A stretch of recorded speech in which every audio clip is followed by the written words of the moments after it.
TikToks, the YouTube blogs, and maybe even thought about it yourself.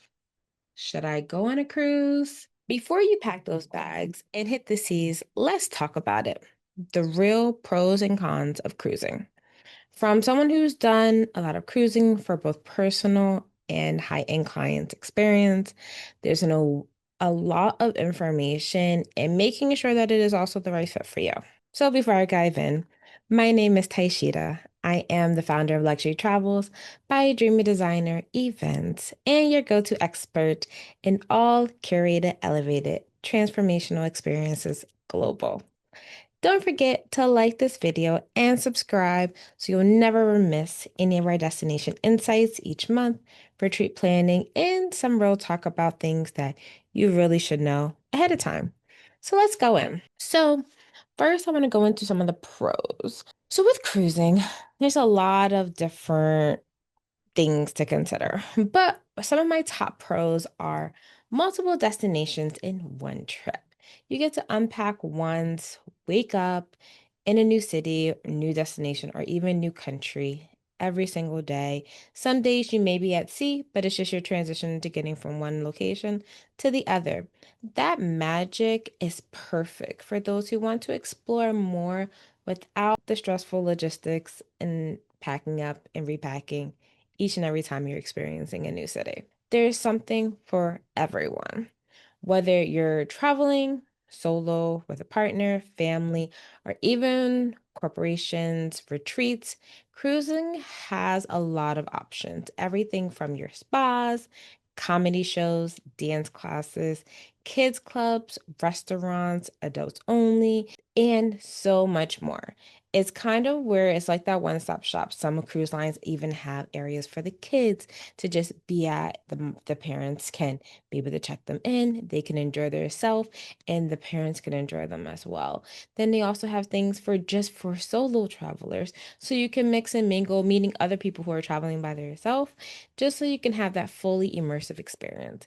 Even if you wanted to go to the lounge and have a cocktail, or even just be able to relax, listen to some of the live music. They have everything from all different genres, from Latin to beats to R&B to soul, you name it, they have it. And they have it in different lounges so that you have that option to be able to maybe one type of music fits part of your party and the other one hits hits the other one.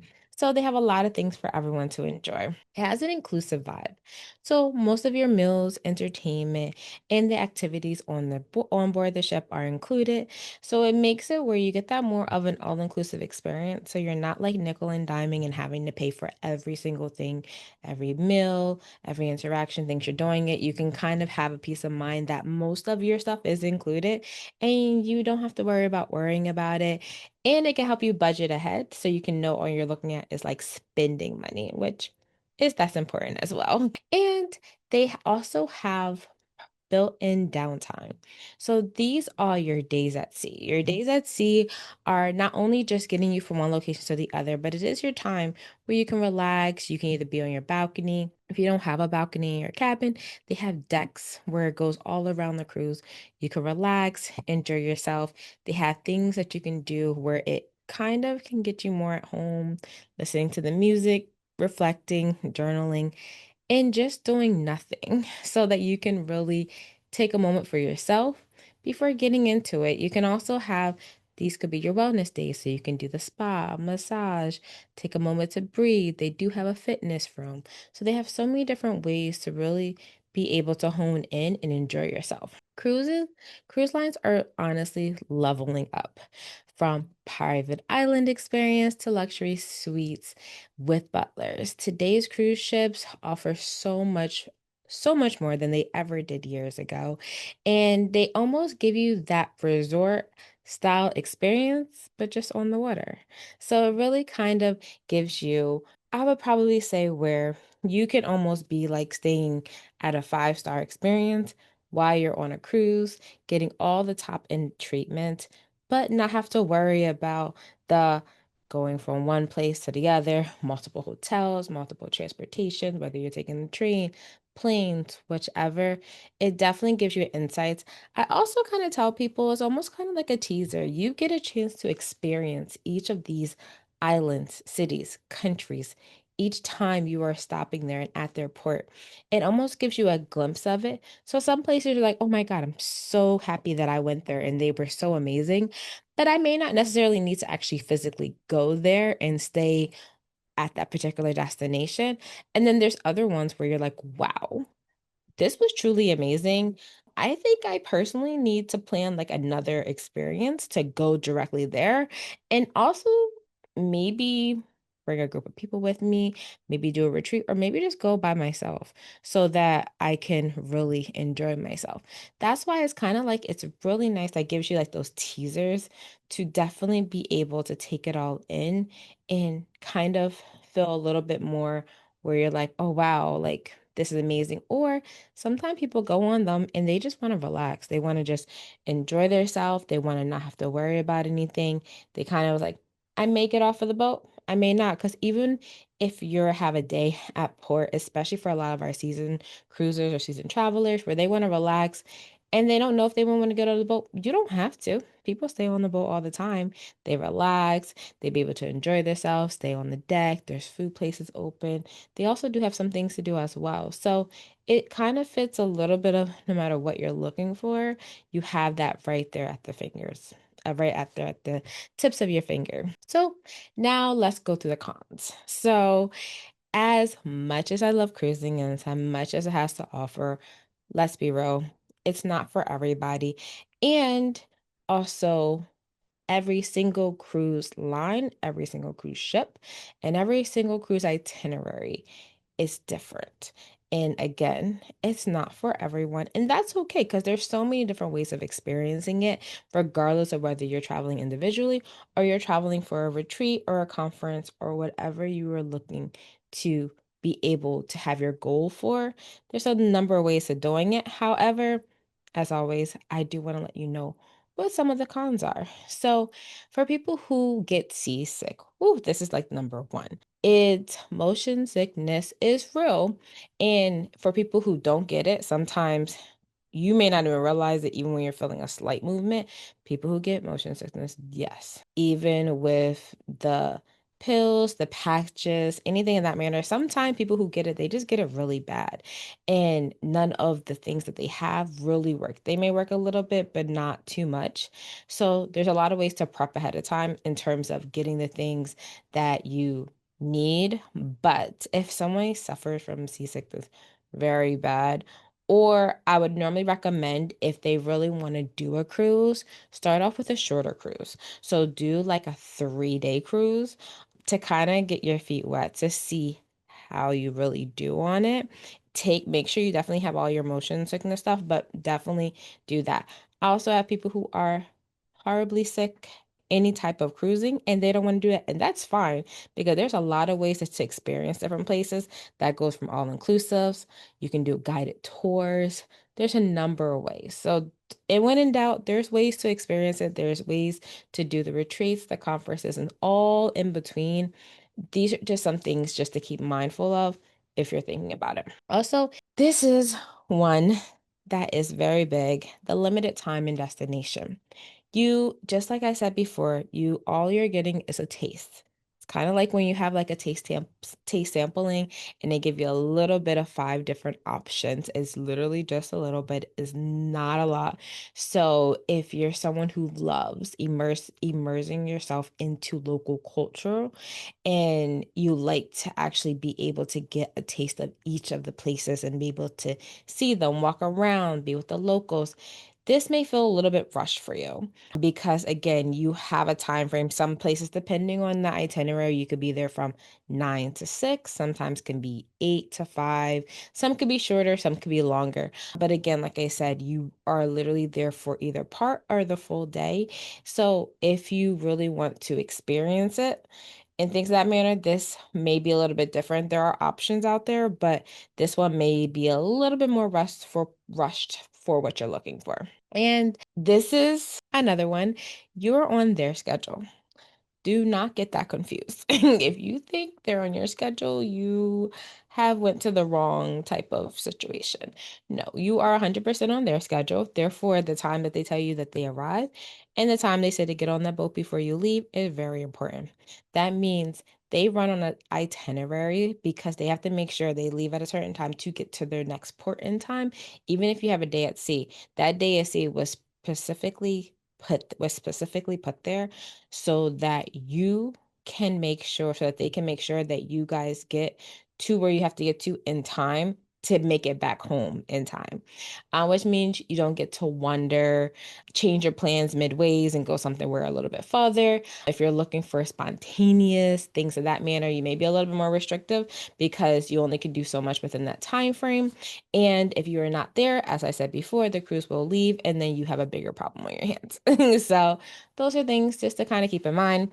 Extra costs can add up. And this is very important. Most of my clients, when we do their initial consultation, will go over all of it. So the ideal of it is you are not surprised. However, the biggest thing I get from a lot of you guys and a lot of new clients that I'm getting, as well as some of my team, is the extra cost that you guys didn't know prior to either booking your experience or things of that manner. This is very important because there are them sometimes by the time you see that initial total, you're like, oh, okay, that's everything. No, that's not.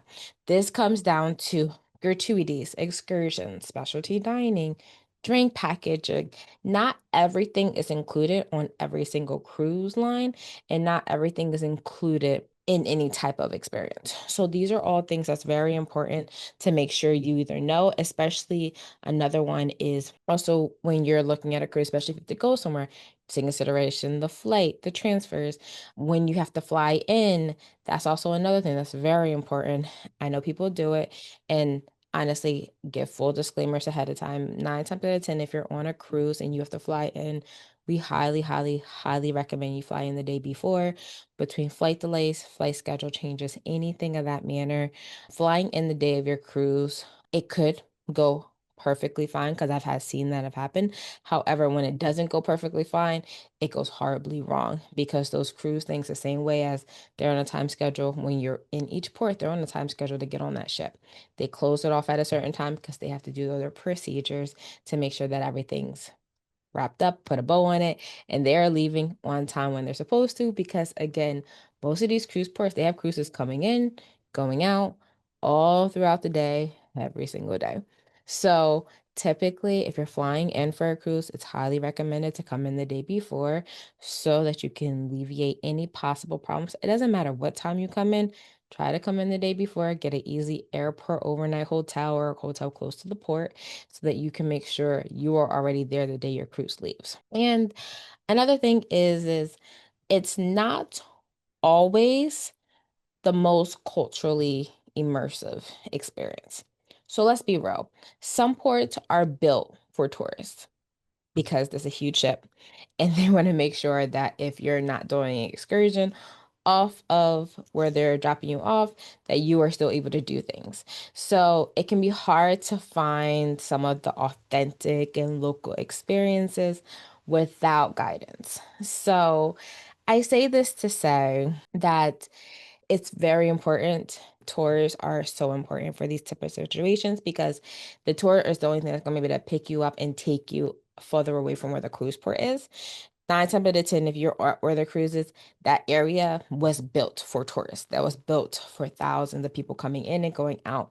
You'll see shops, you'll see food places, but you're not going to get the most authentic experience or the authentic local touches that you may be looking for. The tours are the main thing that they're structured to take you away to see things to also make sure you come back in a certain amount of time with that. So again, like I said, you hit pinpoints of things and they're not for everyone and it's fine. But those are just a few key points. And I always kind of tell people again, if you plan it right and when our clients come to us to make sure that they are what they're looking for is what we're specifically curating for them to have, you won't go wrong because you have it a more ease experience. It makes it a lot more effortless, which means you can just go, not have to worry about anything, and you can definitely hands down, have an amazing experience. Because, like I said, I like a variety of different types of experiences, but the most important is when our clients come to us of what they're looking for. Because I have people who are strictly just cruisers, and that's fine. They love cruising, they go on it. That is their jam, and they know that. Everyone is different. So you really want to make sure that you are getting exactly what you're looking for. And you're also not getting surprised because, again, those extra fees can add up if you're not prepared ahead of time. So, on that note, and as we come to our conclusion, here's the truth: cruising isn't at all a one size fits all, and that's okay. But for the right traveler, especially those wanting ease, variety, and an unpacked once, the sea kind of rewind. And here's the truth: cruising isn't a one size fits all, and that's okay. But for the right traveler, especially those wanting ease, variety, and an unpack once, see the world kind of vibe, cruising can be one of the best ways to travel. And whether you're planning your first cruise or curating or wanting to create a high touch retreat for your group, there's so many different ways to do that. We are here to help, but also making sure that you have the right tools, the right information to make sure that you also don't get confused, don't get stuck or thinking that something is one thing and it's really something different. And we wanted to make sure that your next selling is more than just a vacation. It's aligned, elevated, and effortless, if possible. So, and on that note, like this video, drop a comment below if you've ever cruised before or thinking about it. And don't forget to subscribe and like to this video so that you don't miss all the things we have coming up. And until next time, reset, reconnect, and rediscover. Bye, guys.